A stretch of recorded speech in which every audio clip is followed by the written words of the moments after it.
In this guide, I'm going to clarify whether you can change your team name or the display name after you have created FIFA World Cup Fantasy account. Let's get started. First, navigate to the official website of FIFA World Cup, provide your credentials and log into your account. Then navigate to the section My Team. This is where you're going to find your team name or the display name. Here you won't find any option to edit it or update it. Once you create your team in FIFA World Cup Fantasy, you cannot change your team name afterward. The name you choose at the start is permanently linked to your fantasy team, so there is no edit or rename option inside the game once it's confirmed. Now here's the key detail. Your display name in the game is actually connected to your main FIFA account screen name, and that name also cannot be changed once it has been set. But you are able to change your FIFA ID information if you want to do so. Click on the profile icon, select the option My Account. Once again, click on the profile icon and select the option My Account. You will be directed to this page.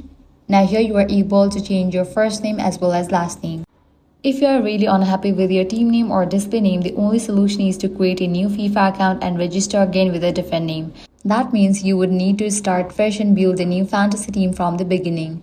That's it. If this guide helped you out, do not forget to like, share and subscribe.